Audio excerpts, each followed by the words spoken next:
नमस्कार, स्वागत है आप सभी का एनएफ न्यूज पर। मैं हूं आपके साथ रोहित। 90 का दशक और उत्तर प्रदेश में गुंडा राज, माफिया राज और जिस तरीके से बाहुबलियों का कब्जा था वो सब जानते हैं। राजनीति का अपराधीकरण भी खूब हुआ था, एक से बढ़कर एक डॉन पैदा हो गए थे। ऐसे में अब उन सब को लेकर आज एक ऐसी शख्सियत से मैं बात करने जा रहा हूं जिन्होंने इन्हें बहुत करीब से देखा, उनके खिलाफ एक्शन लिया, ऐसे माफियाओं की कमर तोड़ी।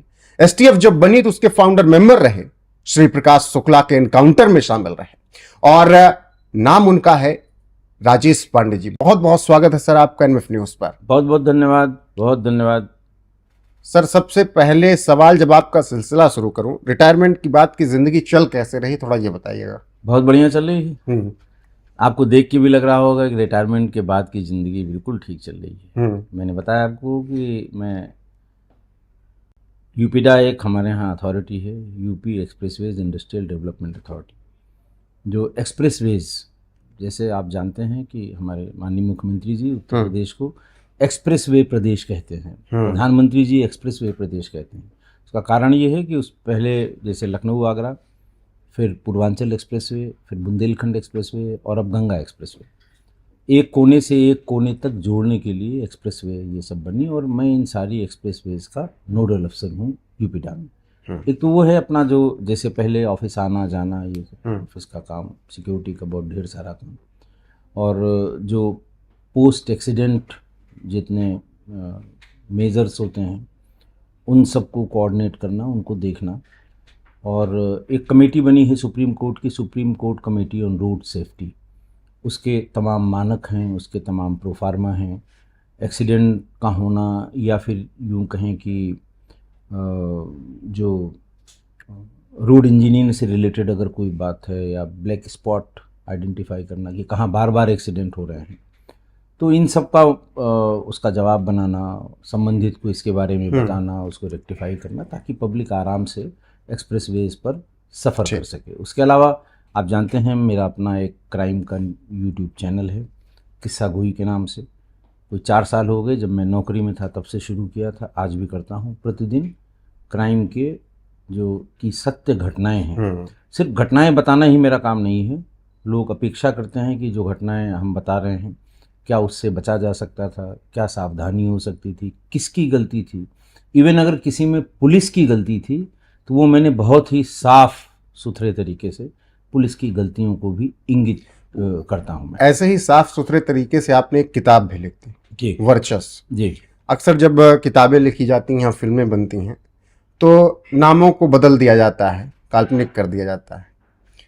डर भी किसी को होता है कि भाई धमकियां आ जाएंगे अगर किसी का नाम लिया। आपने वर्चस्व लिखी तो एक एक नाम आपने जिक्र किया, वो चाहे लालजी टंडन जी का हो, चाहे वो साक्षी महाराज का हो, या फिर किसी का भी नाम।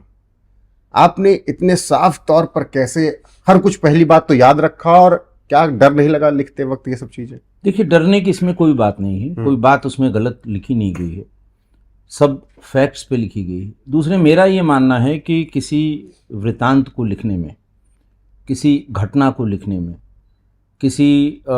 आप किसी चीज़ के बारे में अगर लिखना चाहते हैं, तो अगर उसमें आप नाम छिपा लें, स्थान छिपा लें, तारीख छिपा लें, उससे संबंधित फैक्ट्स छिपा लें, तो फिर उस किताब की आत्मा मर जाती है।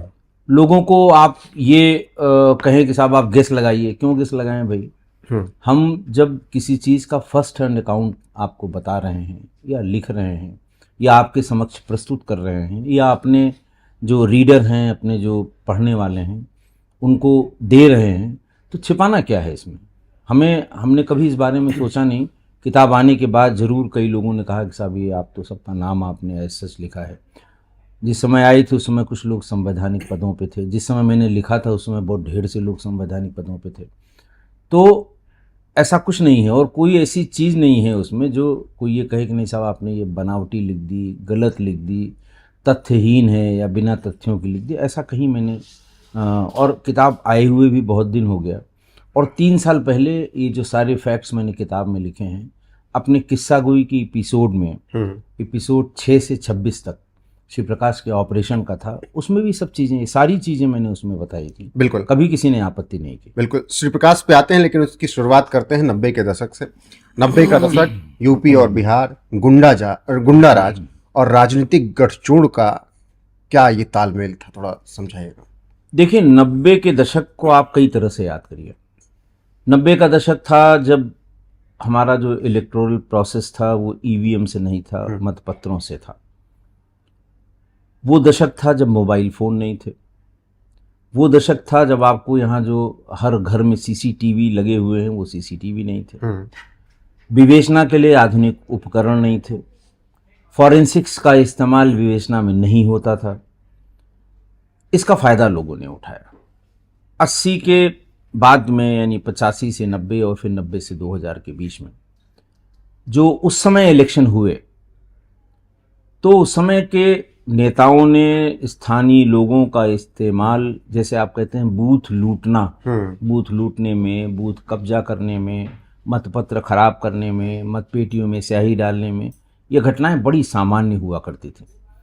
और जिस पर्पस से या जिस वजह से उन लोगों को लगाया गया है कि आप 10 बूथ आप देखेंगे, 15 बूथ आप देखेंगे, 50 बूथ आप देखेंगे, और वो सक्सेसफुल हो गए, तो उन्हें ये लगा कि हम इनके लिए काम कर रहे हैं, हम इनको जिता रहे हैं, ये काम तो मैं अपने लिए भी कर सकता हूँ।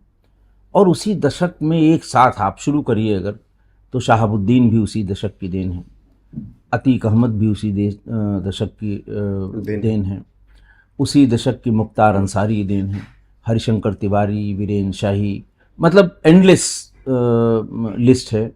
अगर आप इनके आपराधिक इतिहास को देखेंगे तो सब 90 का आपराधिक इतिहास है। कारण ये था, मारा गया किसी को, एसिड में जलाया गया, आंखें फोड़ दी गईं, खुलेआम सड़क पर गोलियों से छलनी कर दिया गया।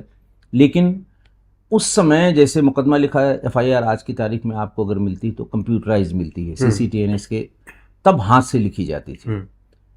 गवाह अदालत तक पहुंच नहीं पाते थे, या तो कंप्रोमाइज हुए या फिर उन्हें मार दिया। गवाहों के मर्डर की संख्या अगर आप देखेंगे तो इतनी बड़ी है इन लोगों से संबंधित गवाहों की, कि एक आतंक का वातावरण था।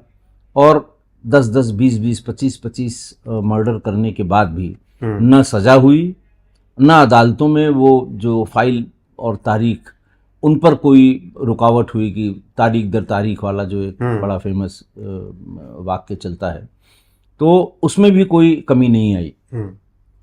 और फिर ये लोग विधानसभाओं में पहुँचे, संसद में पहुँचे, और किसका किसका नाम लिया जाए। उस जमाने में जो दूसरों के लिए बूथ कैप्चरिंग करते थे वो खुद इलेक्शन लड़ने लगे। तो ये वही दशक है जो जिसमें राजनीति का अपराधीकरण या अपराधियों का राजनीतिकरण, ये दोनों हुए, और लोग सदनों में पहुंच गए, जिन्हें हम कहते हैं कि हमारे भाग्य निर्माता हैं या हमारे लिए विधि विधान लिखते हैं, उसमें वो पार्टिसिपेट करने लगे। ये वही दशक था।